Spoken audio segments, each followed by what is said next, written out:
Hey guys, Donat here, the guy with the crazy Hungarian accent. Just wanted to let you know that I'm now listening to BBC News while working on the auction house, so hopefully I can improve a little bit. Until then, however, I guess we could say I'm articulating your pain. But enough of this gibberish, let's continue on our auction house adventures. Today we will have a quick look on the top 3 ways to acquire underpriced items for reselling. All these are non-item specific, and we will use all of them to make our upcoming recipes work, regardless of the type of items or affixes we are focusing on. Now some of this will be Auction House 101 basics, however I'm still using them with quite good efficiency, so it might be worth recapping them quickly. We will start with my personal favorite, that's probably used by the least amount of bargain hunters at the moment. When done correctly, this method can give you a steady stream of great deals for reselling. I'm talking here about bid-only items. A lot of people try to be tricky by underpricing their items bid-only, and then they are probably shocked when somebody grabs it for a fraction of its actual value. Even with the introduction of sorting by time left, it is still very much possible to pick up good deals with the minimum bid amount. This is by the way the reason why you should not do this, except for the very best of items, and even then, avoid being too tricky with the starting price. There are endless pages full of bid-only items. Take your time and go through all of them. I suggest to focus on the lowest rates only to guarantee the best deals, because here you have the best chances avoiding an ongoing bidding war. I usually set myself a maximum bid amount for entry. Let's say the item and stats I selected can be resold just under 300k. In this case, I will bid on every single item that has my required stats and the minimum bid amount for 50k or less. That's right, go for big numbers, as for a lot of items the prices will inflate too much in the end, or they will be sniped away in the very last minute. Quite regularly, I have around 50 ongoing bids at the same time or more. At this stage, you just want to mark the interesting items, so they are listed for you under your auctions tab. It's quite irrelevant if you did not meet the minimum bid amount, as it will be listed nonetheless. Also, don't worry if you are outbid within half an hour for almost all of your selected items. Resist the temptation to take lead once again, as you will only inflate the price or get into a bidding war for something you want to get as cheap as possible. I honestly don't even look at the items closer at this stage, as I know they are all good items, even if they have only my minimum requirements. Everything above that is just a bonus. The final stage is keeping an eye on expiry date for these bids. Unfortunately, you cannot sort by the amount of time left for your bids for some reason, so you need to scroll through them. Look at the ones that will expire before you will have a look at the auction house again. If you have been outbid, now is the time to place a bid for the maximum amount you would like to pay in order to keep your profit margin. Use uneven numbers, as people will often bid or snipe using round numbers, or a round number plus 1 gold if they are tricky.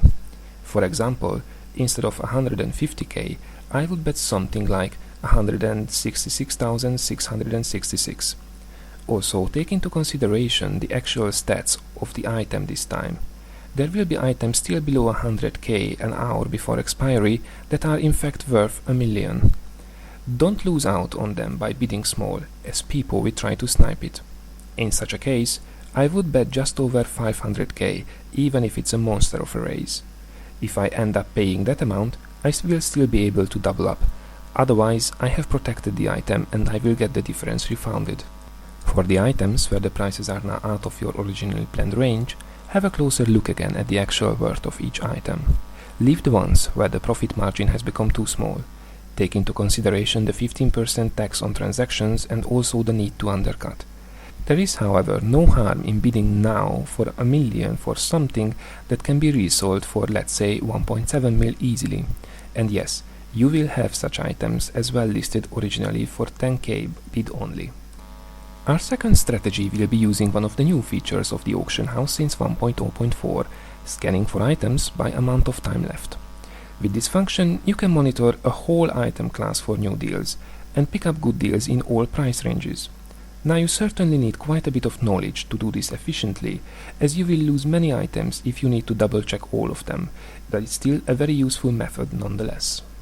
It's also worth mentioning that you will spend usually more time in the auction house when using this function.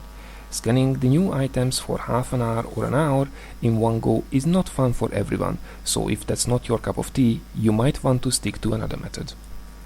Last but not least, let's have a look at the most simplistic and widely used version, scanning the auction house by ascending buyout price. Let's say you are looking for underpriced pens with some base stats, vitality or resist and 2 sockets.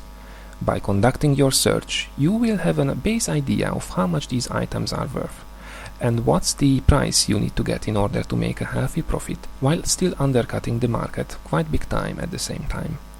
As a general rule of thumb, an item with maximum half the price of the next items is a safe choice. Of course, the more the item costs, the more you can relatively afford to pay while still earning a nice amount of gold. Time left is irrelevant here, as all your good deals will be on the top of your search anyway, and usually these items are gone in minutes at best. The only time this information can help you if you see a seemingly good deal with less than 1 day and 11 hours left. This should ring a bell, as you should double check the item just to make sure if it's really a nice catch. Also here you can add a maximum buyout price, so only interesting deals come up. By doing so, however, you lose the possibility to spot something that's just above your planned budget. The number of items you can pick up this way is somewhat limited, so the best strategy is to have several recipes that you can go through quickly. Don't forget to use the same recipe for all main stats: dexterity, intelligence and strength. However, keep in mind that sometimes one of these stats is a lot more expensive or a lot cheaper than the other two. That's really it, guys. Admittedly, it's not rocket science, but it does the job quite well. The only thing you need to consider is that the success is only guaranteed if you are doing this frequently. You will come out empty-handed from time to time, so it's best to combine all these strategies to get those items. Alright, this covers it pretty much for this episode.